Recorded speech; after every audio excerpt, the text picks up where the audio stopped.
Thanks, guys. I was going to start with Dave's scorecard from Launchpad and actually just go through. So yeah, no, thanks very much for having me. And it was great that Dave from BoxEver, who I regularly mixed up because they were both on the same program, and I kept on emailing them and getting it mixed up. So I suppose why I'm here, Dave asked me to talk a little bit about Lean Startup and how I apply it to the companies I advise and also the companies I invest in. And you know, this very much isn't going to be an academic talk. It's not rocket science, although as Launchpad we use rockets in all our branding. It really isn't rocket science. It's very intuitive, and it's something that I've instilled in Launchpad since I started. So by September 9th, when we invest in our next cohort, I'll have invested in just over 100 startups in 4 years. So this is very much kind of real-time learning.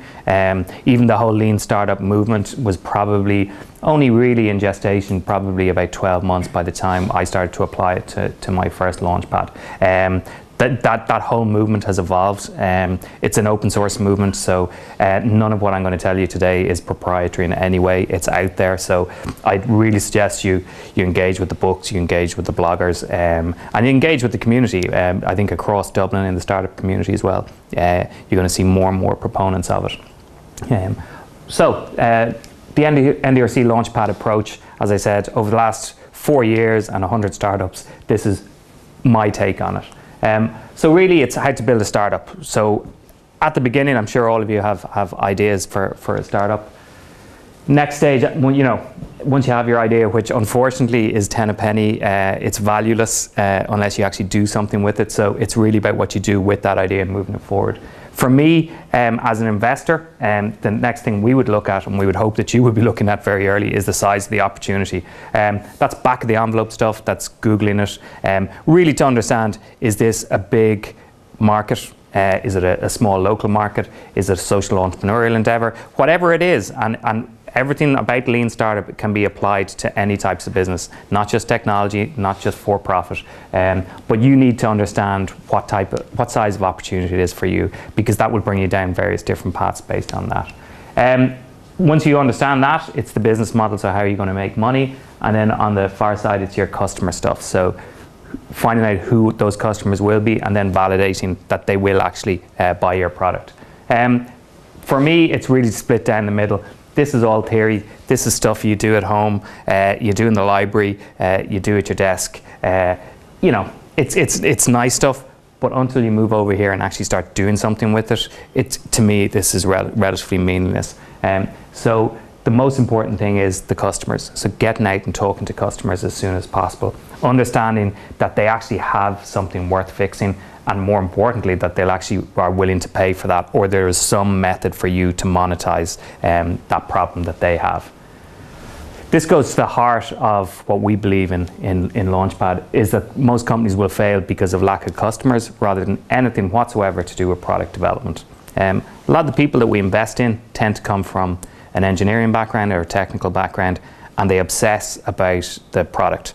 And the product, for me, is almost irrelevant. You've got to take a step back and really understand from a customer's perspective what problem you're fixing. And if you don't have customers, it doesn't matter how good a product you have, you will fail. And so many people get sucked into locking themselves away 12 months, building the perfect product, launching it to the marketplace, and being utterly deflated when no one buys it. And the reason no one buys it is they never actually took the time to sit down and talk to a customer before they started building something. And you just won't build the right thing unless you talk to customers. It doesn't happen. And if we're looking for statistical stuff, 100 startups, it hasn't happened yet. So 3 stages of a startup. What you really want to answer is just 3 basic questions. First of all, do I have a problem worth solving? Have I built something that people actually want? And then how do I accelerate growth? So that final phase is actually relatively straightforward. If you get those 2 foundational stages right, the scaling bit is actually quite easy. You'll attract the right capital to scale, and you'll attract the right people to build your management team to scale. But what you need to focus on is those first 2 stages. So in Lean Startup, it's a whole notion that a startup is all about learning. So there's a whole load of stuff that you don't know. So what you're trying to do is create experiments that help you learn more about your customer. So it's all about validated learning. An awful lot of it is very qualitative at the early stages, so it's actually going out and talking to customers. It's having customer surveys, it's having one-to-one conversations, it's extracting as much qualitative information as you can from them. It's also the notion of pivoting, because you don't really know what a customer wants. You're making your best guess initially. The minute you start talking to a customer, you'll probably refine your idea and your solution, and that will involve pivoting. So that's not necessarily throwing out your idea completely, it's just taking on feedback from your customer and actually adapting that. So pivoting is really important. It's not a negative, and it's actually an attribute that we look for in the people we invest in, is that willingness to listen, and more important is that willingness to let go and to pivot based on customer feedback. When you get to scale, it's all about growth. This is where it becomes much more scientific. The marketeers that we invest in now are much more data scientists, they're quants. Everything that your customer does to interact with you can be measured and tracked. And based on that, you can actually make definitive decisions based on, if I do this, it has this result. Was that good, bad? Should I do more of it? Should I do less of it? And it's all about optimizations. So it's about small tweaks.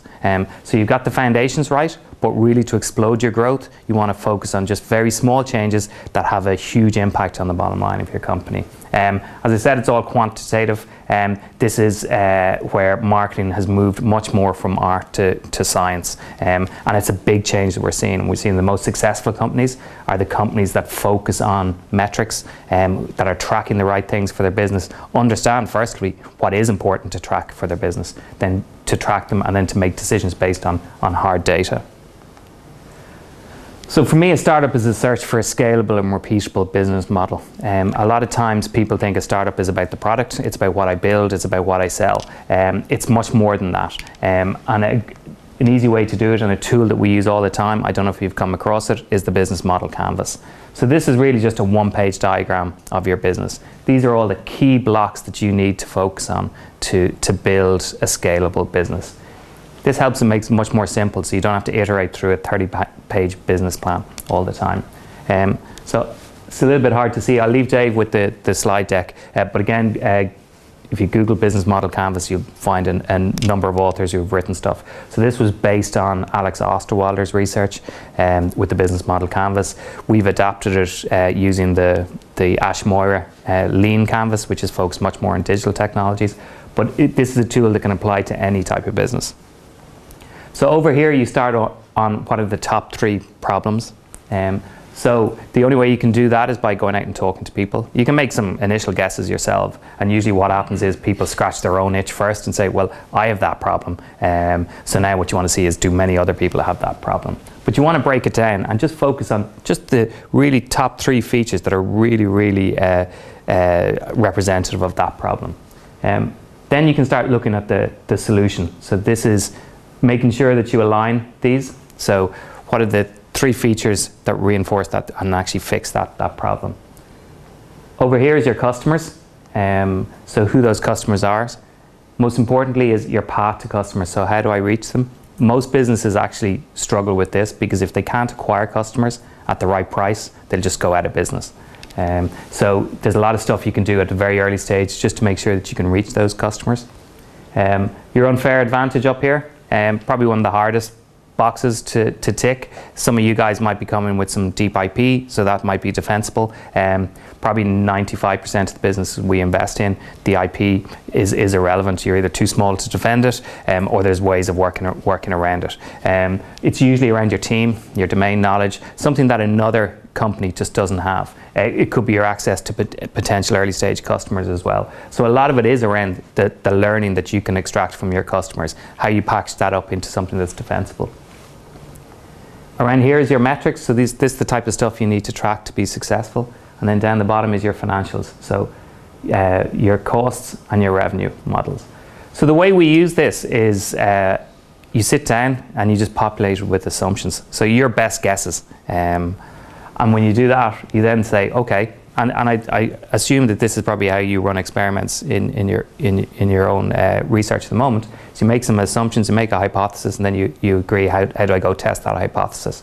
So once you've populated this with each of your hypotheses, you say, well, what type of tests can I go and do? This rarely means, and this is what Lean is all about, it rarely means having to go build the full product and then go out and reveal it to the marketplace. You need to break it down and find out, well, what things can we prove to make sure there's a business here. So around your customers, you can go out and talk to customers, and you can validate that there really is a problem. Again, before you need to build anything, all you need to do is just clearly understand the problem that they have, and then find a way of presenting your solution to them in a way that they just understand. We use wireframes a lot, so it's just a visualization of what that solution may be. It doesn't actually need to work, but what it does is it helps the potential customer really visualize what that solution could look like. Your path to customers, again, for me, it's really, really important to find out how you can cost effectively reach those customers at early a stage as possible. We use things like smoke tests. So if it's a new web service, you can actually put up a landing page. You can throw $50 into Google AdWords. You can drive some traffic there, and you can see if people actually sign up to your service. So that classic, it's a beta coming soon. Leave your email here. If you can't drive people to your page with your value proposition, it's telling you something, and you need to understand what that is. Where equally, if you can drive people and they leave their email, you now have 50, 60, 100 people who are your early adopters, who really have expressed an interest in your product. You now have a relationship with them where you can continue that learning, you can continue that qualitative stuff, you can start conversations with them. Around the solution stuff, I think it's really important, again, coming back to what I was saying earlier about people obsessing about the product. If you look at the whole business model, the product is just one quadrant in the whole thing. It's a relatively small part, and it's probably the part where you won't innovate, although you think that you've got an innovative solution. Where you probably will innovate is reaching customers more cost effectively than your potential competitors. It could be around how you charge for this product. So if you look at software as a service as a disruptive business model, it wasn't the technology that was disruptive, although they were leveraging platform technologies and cloud technologies. It was how they charged for it. And what they did was they brought big solutions and made them available to smaller organizations, and they charged on a monthly basis. So just talking about business model and business plan, I'll just be very clear as I'm on camera that I'm not espousing not to write a business plan, but the reality is at the early stages of your business, that shouldn't be what you're worried about. So a business plan is something that investors will make you write, but they're not really going to read. They'll probably look at the financials and they'll read the exec summary, that's it. What you need to do is focus on your business model, which is that single diagram of your business. You're going to iterate on that constantly, and it's going to be a tool that you will use from the very early stages of just having an idea up until a stage that you're confident that you've validated all the aspects of that business model, and it's something that's defensible and that it's something that's investable in. Another aspect of lean startup is about doing the right things in the right order. And I think there's a really good book called Lean Analytics. It's part of the Lean series. I'd suggest anybody, if you want to follow up on this, to read through it. But to me, it just makes utter sense when you read it. But when you actually look in practice, so many people don't apply it properly. So what it's saying is there's a number of stages that you need to go through when you're starting to build your business. And if you don't go through them in the right order, you're kind of building your business on quicksand, and it's ultimately going to fail.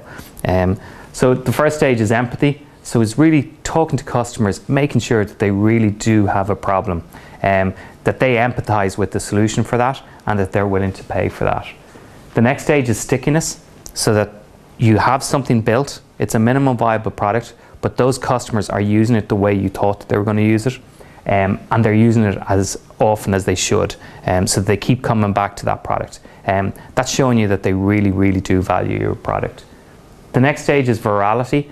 So this isn't about just putting up viral videos. This is about word of mouth. This is about getting your existing customers to talk about your product in a way that will draw in other customers. You need to drive down your cost to customer acquisition to as low as possible. And the only way you can do that is by getting customers to tell other potential customers about your product. So you can track this and you can see that they're sharing it. You can actually build it into the features. So Dropbox is a great one at doing this, where they actually encouraged you to get your friends to sign up and then they rewarded you. So you can bake features into your product that not only encourage virality, but allow you to track that virality is actually working. Next stage is revenue. So this isn't about saying that, well, we don't have to worry about charging for this. You should always validate from day one that somebody is willing to pay for your product. But revenue is about optimizing it. So once we've got to this stage, how do we make more money out of it? Do we go into other verticals, into other geographies? Can we sell across the organization? Can we add new features to it? And then finally is scale. So this is about just exploding the growth. So this is partnerships, this is through API strategies. This is about just going global. A lot of people that I talk to in the early stages go from empathy. So they said, yeah, we've spoken to people, they really like our idea, and then they jump straight to revenue. And this is what we're going to do. We're going to have an API, we're going to plug it in. And they haven't tested these two. And these are probably the most important stages. That if you don't really understand the stickiness of your product and the virality of your product, you're not going to succeed. So I just wanted to give you a quick idea about Launchpad. So these are some of my vanity metrics. So we've been very successful in our peers looking to us and saying, look, you're doing a good job. At the end of the day, it's all about how our companies perform. We have a saying that we don't pick winners that come into Launchpad, we make winners. So by engaging with the process that we have, we increase your potential to succeed. So this is a t-shirt I have over my desk, and it was given to me by, I think it was the Launchpad 5 cohort. And, you know, it's short and sweet, but it actually says a lot of what's going on. So in a really tight 3-month period, it's full on. There's an awful lot happening. We will challenge you so much around your idea. And the reality is nearly everybody who comes through that process will pivot, but they'll pivot for the right reasons. That's not saying, as I said earlier, that they throw out their idea. It's based on customer interaction. They've learned something that's of real value to them and will make their business much stickier, much more viral, and increase their potential for success dramatically. So some of the things that I wanted to go through, that's probably particular to Launchpad. It could be particular to any accelerator. Every accelerator is slightly different. I think you need to look at the people who are running it and the mentors that are available to them, and most importantly, the alumni that have gone through them, if you want to judge whether that's the right accelerator for you or not. But we invest early, so we invest at idea stage. So there's very few investors in Ireland that will invest at that stage. We only invest a small amount of money, it's €20,000. But we reckon that that's enough to get a team of 3 people through a process that will validate their business model and get them to a point where they can actually secure follow-on investment. So at the end of our 3 months, we have an investor day, and we bring in an audience of about 200 investors. You will pitch to them, and that's the start of you going to the next stage of your business, which is securing the follow-on investment. As regards our investments, our last metric was we've had invested in just under 80 businesses. Those businesses have gone on to secure almost 30 million in follow-on investment. So we think that's important. That gives them the resources to go to the next stage. But the reason investors invest in them is because they can actually stand up, pitch a business model to them that's well validated. So it's not we think, we've proven, and now we actually need your money to scale our business. It's competitive to get in, so I've just finished the last cycle of pitches. I think some of you are in the room here. So we would see about 100 pitches for 10 spots. So it is tough to get in. One of the things that we feel is really important, that if you don't get in, that's not necessarily a reflection that your idea is bad. It's just, it's not right for us at that particular time. So we will give feedback to everybody who pitches to us. And I'd really say to anybody who has pitched to us, take that offer on. So when we go back to you and say, look, no, there isn't a spot for you on Launchpad 8, we do offer you to come in or take a call and get some feedback from our panel. We promote peer-to-peer learning.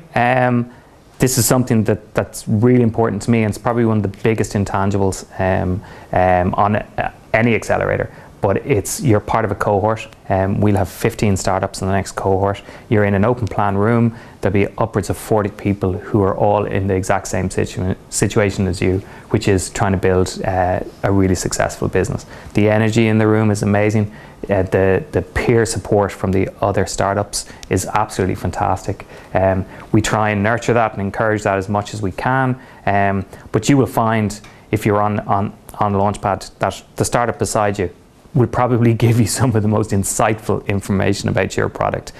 So we try and create that atmosphere as much as we can. We roll up our sleeves. It's a small team. There's 3 of us on Launchpad. I characterize myself as another co-founder for that period. So I actually really get stuck into your business. I'm embedded with you for that 3-month period. We focus on the business model, and that's all we're interested in. I know it sounds crass, but I don't really care about your product. We focus on validating that business model, because I almost go in with the assumption that the product that you're pitching to me on day 1 isn't going to be the product that you're going to be pitching to the investors at the end of those 3 months. We obsess about the customer. That is so important. My background is a sales and marketing background, so this comes very intuitively to me. It doesn't necessarily come as intuitively to other people, but this is what separates the good from the great.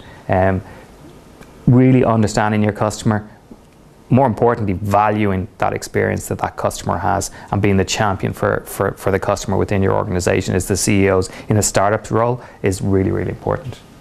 We practice design-led thinking, so we have a designer that's embedded for the period over 3 months. This isn't just about getting a nice new logo or some nice new wireframes. It's actually bringing in a different thought process.